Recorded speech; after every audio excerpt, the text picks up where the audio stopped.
Hi, I'm Madeline Zanenzio, a junior on the women's tennis team, and you are watching the Black and Gold Report on WFXB.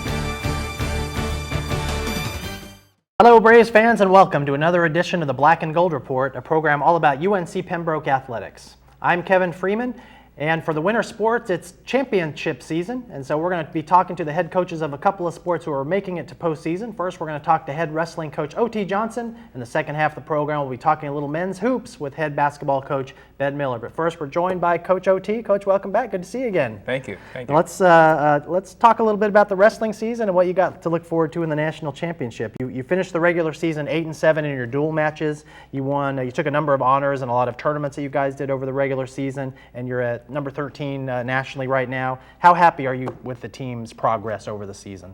Considering our youth, I think that's pretty good. As far as not knowing what our potential lineup will be, probably till I would say mid-January. That's pretty good. Way to finish your dual meet season. But at the same time, after about your first month or so, I think guys should understand what college wrestling is all about, and they should be able to go out there and do their jobs. And some guys didn't quite understand that just because they haven't been in a position to be the guy or represent the team in a dual meet. So they weren't able to step up to the plate and do their job. So, but overall, good. At the end of the season, they really pulled some big matches off and won some good matches. So it's a lot to build onto for next year as far as dual meet goes. All right. Well, last week the team participated in the NCAA regionals at Kutztown.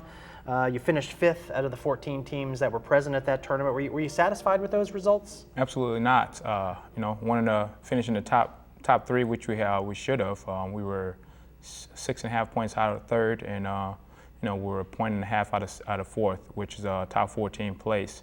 But there were a lot of guys that went out there and didn't do their jobs again, and that late in the season, you can't call a guy a freshman and say, well, he hasn't wrestled in college. I mean, we put them in positions to see a lot of adverse situations, and so they should all been ready. I think one thing that hurt a lot of guys where they haven't been in that position yet, but at the same time, you're state champion for a reason, and you've placed it multiple times at the state tournament for a reason. You should be ready for that type of environment. Yeah, and you've mentioned already a little bit that there were a couple of guys that you were hoping would make the cut. I know you and I talked off camera a couple of times, and you were hoping to maybe get 6 or so to take to the national championship. You end up taking 4. A couple guys had disappointing tournaments. Do you and they use these disappointing results, to pump them up for next year, hopefully? You hope so. I think the idea is that you're close enough. You've beaten a lot of the guys that are going to nationals, and you just didn't turn it on when it counted. So you know what needs to be done. You know how to beat these guys, and now it's just about building yourself up mentally and physically to not let the same thing happen, because you don't want the same feeling next year this time of the year. So I think they know that each year we go out there, we recruit not only to bring guys in that can help them get to that national tournament, but also bring guys in that are there ready to take that reins if they're not up to par. You bet. There's no guarantees at a starting position for your guys, and if you guys got people coming in that are going to challenge, then so be it, right? Absolutely. Well, given these results, you send 4 wrestlers to the NCAA National Championship. It's held in Birmingham, Alabama this year, and it'll be next weekend, March 8th and March 9th. I know you wanted more, as we said, but it's one more than you got last season, where you brought 3. And all 3 wrestlers last year took honors. They came in top 6. So what are you looking for what are you looking forward to in this tournament? Well, I think bringing back 2 guys that understand what it's like to wrestle at the national championship, in Mike and Daniel, I think it's going to be huge to help the other 2 guys. Mainly one guy, Justin Pincook. He's a junior college transfer. He was in the national finals last year, and he was a 3rd placer his freshman year. So he kind of understands, the environment, the atmosphere that goes with being in the spotlight. And Blaze Shade, he's a freshman. So I think, as far as worrying about someone, he's probably the only one that we were worried about as far as being in a big environment. But other than that, the other three guys, I think they're ready. They've been there before, and they understand what it takes to not only place but win a national title. Okay, well, let's talk briefly about each of the 4 wrestlers that you've got participating. I wanted to start with Daniel Ownby. I'm going to start with the lowest weight class and work my way up. Daniel Ownby is 141. He's ranked number 1 in the country. He's undefeated so far this year. He was runner-up last year, and I suspect he's not going to settle for anything less than the title this year. Talk a little bit about Daniel. Absolutely. Daniel, obviously, is undefeated. As a coach, you never want to wish your kid had a loss, but in this instance, I think a loss wouldn't have hurt Daniel. But I think we've put him in enough adverse situation. He's had enough opponents that have wrestled him close to try to steal one at the end that he's kind of seen every single situation that you can see as a guy with a target on your back. So he's ready for it, and I don't think he enjoyed that taste in his mouth last year leaving the national tournament, knowing that he lost to the eventual champion. Daniel's ready. And he's ready to win a national title. So. And it's amazing that he's just a sophomore.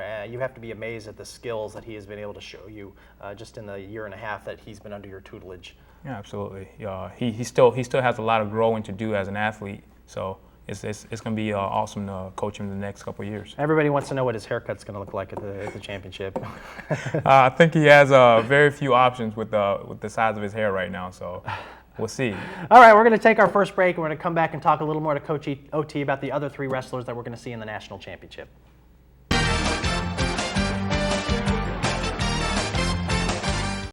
I thought it was my lungs. I was having shortness of breath. I had a great team of doctors. Dr. Lowry, wonderful doctor. The only one, really, who has ever had my heart in his hand. I don't think you got any better treatment in Duke than you got him. I felt very safe. I mean, I feel good. Got energy. I go to the mall and walk 2 miles. I come out victorious. I love Southeastern, and of course, if it has something to do with their heart, this is where you get it.